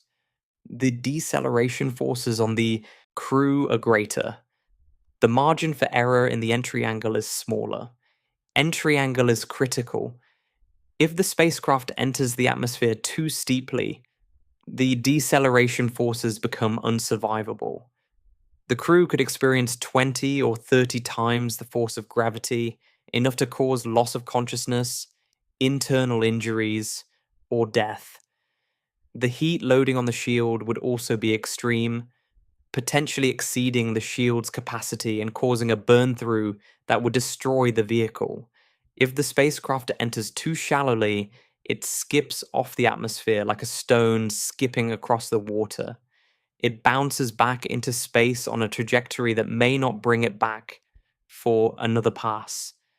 It could fly past Earth entirely and just enter a new orbit around the Sun, carrying the crew away from Earth with no way to return. The corridor between too steep and too shallow is narrow. For a Mars return entry, it might be only about 2 degrees wide. The spacecraft must hit this corridor precisely. After a 9-month, largely unpowered coast through space, with only small trajectory corrections made using limited onboard fuel. This is another area where the asymmetry between landing on Mars and returning home becomes clear. When you land on Mars, you're hitting an atmosphere that's less than 1% as dense as Earth's. The deceleration forces are harsh, but manageable, topping out at about 10 to 12 times gravity. The heat is intense, but within the capability of modern heat shields. When you return to Earth, you're hitting an atmosphere that's 100 times denser than Mars's, at even higher speed. The forces are greater, the heat is more extreme, the engineering requirements are more demanding, and the stakes are as high as they can possibly be, because you have a human crew on board who has already survived the launch from Mars, 9 months in deep space, and now must survive the most violent few minutes of the entire mission. Earth's atmosphere, so much thicker than Mars's, is actually an advantage here in one sense. It provides enormous deceleration. A returning Mars spacecraft can shed all of its velocity through atmospheric drag and heat shield ablation, just as a Mars lander uses the Martian atmosphere. Earth's atmosphere is generous enough to slow the capsule from 30,000 miles per hour to a few hundred miles per hour. After that, parachutes deploy, slowing the capsule further. Finally, retro rockets or airbags or a water landing handles the last stage. The physics of landing on Earth are fundamentally the same as landing on Mars. You're shedding kinetic energy using the atmosphere. The environment cooperates. Nature provides the braking. The planet absorbs your energy. But the returning crew has to survive the process. At 30,000 miles per hour, the heat shield reaches temperatures that can exceed 4,000 degrees Fahrenheit. The plasma sheath around the capsule is hotter than the surface of the sun. The capsule's interior must remain below livable temperatures while the outside is engulfed in fire. The heat shield must perform flawlessly. A single failure, a cracked tile, a detached section, a manufacturing defect that survived years of exposure to the space environment, and the capsule burns through. The crew is lost. This is the final link in the chain, and like every other link, it must hold perfectly, or the mission ends in catastrophe. Landing on Mars uses the thin Martian atmosphere, which provides modest but sufficient braking. Returning to Earth uses Earth's thick atmosphere, which provides aggressive, violent braking at far higher energies. Both rely on the same principle: atmospheric drag converting kinetic energy to heat, but the Earth return pushes every parameter harder. Higher speed, higher heat, higher deceleration, tighter entry corridor, higher consequences if anything goes wrong. Now, let's step all the way back and look at the full picture. Let's trace the chain of events required to land on Mars and compare it to the chain required to leave Mars and return home. For landing, the chain looks like this. Launch from Earth using existing infrastructure, ground crews, and mature launch technology. Coast for 7 months on an interplanetary trajectory. Arrive at Mars, hit the atmosphere at 12,500 miles per hour. Let the atmosphere do 90% of the braking. Deploy a parachute for additional free deceleration. Fire retro rockets for the final descent. Touchdown. The fuel cost for the landing itself is modest. The technology has been demonstrated multiple times. The failure rate is roughly 50%, which is sobering, but represents the current state of the art. Each link in the chain is difficult but has precedent. For departure and return, the chain looks like this. First, years before the crew arrives, land an ISRU plant and an ascent vehicle on Mars. Operate the ISRU plant autonomously for 1 to 2 years, producing 25,000 or more kilograms of propellant from Martian resources, using technology that has never been demonstrated at scale on another world. Store the cryogenic propellant in insulated tanks for the entire production period, actively cooling it to prevent boil-off. Verify from Earth that the tanks are full and the ascent vehicle is functional across a communication delay of up to 22 minutes each way. Only then launch the crew from Earth. The crew lands on Mars, conducts their mission, and then prepares for departure. Load the crew into the ascent vehicle, launch from the Martian surface, an operation that has never been performed by any spacecraft, crewed or uncrewed. Reach low Mars orbit or a trans-Earth injection trajectory, using every kilogram of propellant produced by the ISRU plant. Execute this launch within a specific window dictated by orbital mechanics, a window that opens roughly every 26 months.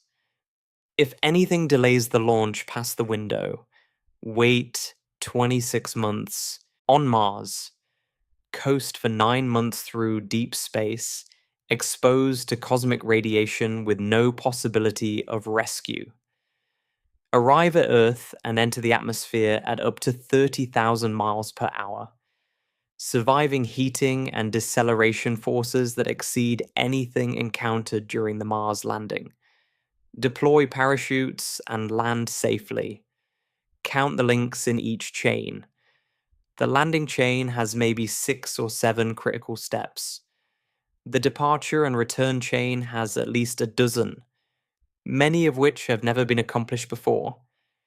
Each link in the return chain must work. Not most of them. All of them. A failure at any point, the ISRU plant failing to produce enough fuel, the cryogenic storage system leaking, the ascent vehicle engine not igniting, a missed launch window, a life support failure during the 9-month transit, a heat shield failure during Earth entry. Any one of these means the crew does not come home. This is the fundamental asymmetry. Landing is a single violent event lasting 7 minutes, using proven technology and natural physical processes that work in your favor.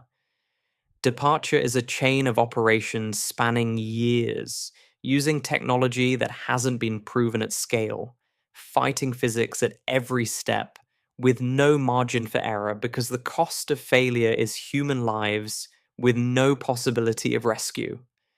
I want to be clear about what easier means in this context. It does not mean that landing on Mars is easy. Landing on Mars is extraordinarily difficult. Half of all attempts have failed. The engineering is brutal. The tolerances are razor thin. 7 minutes of terror is not a marketing slogan. It's a description of reality. Engineers who have worked on Mars landers describe the experience as the most stressful of their careers. Easier in this context means that the physics are more favorable. The energy budget is more forgiving. The environment cooperates rather than opposes. The fuel costs are lower by an order of magnitude. The technology has been demonstrated and improved over decades. Landing is hard. Departure is harder. Not because the engineering is sloppier or the people are less talented, but because the fundamental physics are asymmetric. Nature helps you land. Nature fights you when you try to leave. This asymmetry has shaped every Mars mission ever flown. Every rover, every lander, every orbiter that has operated at Mars has been a one-way trip. We send machines to Mars and they stay there. Spirit, opportunity, curiosity, perseverance, all of them landed successfully and conducted their missions. None of them will ever come home. They weren't designed to. The fuel and infrastructure required for a return trip are so far beyond what those missions carried that the idea was never seriously considered. When NASA's Mars sample return mission was being designed, the plan was to collect samples with Perseverance, transfer them to a small ascent vehicle, launch that vehicle into Mars orbit, carrying only a small canister of samples, then rendezvous with an orbiter that would carry the samples back to Earth. Even this relatively modest sample return architecture, bringing back a few hundred grams of rock rather than a crew of astronauts, was estimated to cost billions of dollars and require multiple launches and multiple spacecraft working in concert across multiple years. The ascent vehicle for sample return would be small, carrying only the sample canister and the minimum fuel needed to reach orbit. Yet, even this small vehicle required advances in propulsion, autonomous operations, and orbital mechanics that pushed the boundaries of current capability. Scaling that up to a human crew return vehicle, something orders of magnitude heavier, carrying orders of magnitude more fuel, is a challenge that remains ahead of us. So, what does this mean for the future? Does the asymmetry between landing and departure mean we'll never bring humans home from Mars? No. It means we have to be honest about how hard it is, and it means we have to develop the technologies that don't yet exist. ISRU propellant production must be scaled up from laboratory experiments to industrial operations. Cryogenic storage systems must be made reliable enough to operate for years on an alien surface. Ascent vehicles must be designed, built, and tested to a standard of reliability that exceeds anything we've achieved for a vehicle that might sit on Mars for years before it's used. Nuclear power systems for the Martian surface must be developed and proven, and all of this must be done before we commit a crew to the journey. The good news is that none of these challenges violate the laws of physics. There is no fundamental physical barrier to producing fuel on Mars. The chemistry works, the energy is available, the resources exist, the Sabatier reaction is well understood, electrolysis is well understood, water ice on Mars has been confirmed. The challenge is engineering, not physics. And engineering challenges, given enough time, money, and ingenuity, can be solved. SpaceX's Starship architecture is designed around this exact approach. The Raptor engines burn methane and liquid oxygen specifically because those propellants can be produced on Mars using the Sabatier reaction and water electrolysis. The entire Starship design philosophy is built on the assumption that ISRU will work, that you can refuel on Mars for the return trip. If ISRU works at scale, Starship's architecture makes round trips to Mars physically possible. If ISRU doesn't work, then all the methane and oxygen for the return trip must be brought from Earth, which multiplies the number of launches and the cost by a factor that might make the mission impractical. NASA's approach has been more cautious, focusing on smaller scale demonstrations like MOXIE and on developing the fundamental technologies needed before committing to a full mission architecture. Both approaches recognize the same fundamental truth. The return trip is the hard part. Landing on Mars is a solved problem in the sense that we know how to do it, and have done it successfully multiple times. Leaving Mars is an unsolved problem. We've never done it. Not with a robotic spacecraft, not with a sample canister, not with anything. Every spacecraft that has landed on Mars is still on Mars. When the first humans finally stand on Mars and look up at the pale dot of Earth in the Martian sky, they'll know something that no astronaut has ever known before. They'll know that the world they left is so far away that the light they're seeing left Earth minutes ago. They'll know that the journey home depends on a chain of technologies and operations more complex and demanding than anything humanity has ever attempted. They'll know that the planet beneath their feet, which welcomed them with the thin braking atmosphere that slowed their descent, will resist their departure with every physical law at its disposal. Gravity will pull them back. The thin air will offer no help. The fuel in their tanks will be measured against the merciless arithmetic of the rocket equation. And the window to leave will be brief, dictated by the slow clockwork of planetary orbits that no human effort can accelerate. But they'll also know something else. They'll know that thousands of engineers and scientists on Earth spent decades solving each link in the chain. They'll know that the fuel in their tanks was made from Martian air and Martian ice, transformed by human ingenuity into the energy needed to climb out of a gravity well. They'll know that the ascent vehicle beneath them was designed and tested and verified to a standard of reliability that reflects the value humanity places on their lives. And they'll know that the physics, while asymmetric and unforgiving, are not impossible. Difficult is not the same as impossible. The universe doesn't hand you the energy to leave, but it doesn't forbid you from making your own. Landing on Mars is easier than leaving it. That's a statement about physics, about energy, about the fundamental asymmetry between losing speed and gaining it. The atmosphere helps you arrive, nothing helps you depart. The fuel to land is measured in hundreds of kilograms. The fuel to leave is measured in tens of thousands. The technology to land has been proven over decades. The technology to leave has barely been tested. The chain of events to land spans 7 minutes.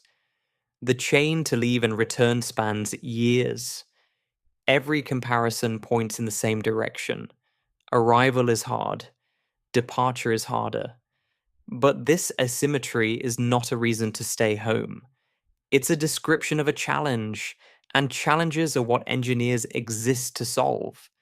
The same species that figured out how to land a 1-ton rover on Mars using a sky crane dangling from a jet-propelled platform is the same species that will eventually figure out how to bring people home.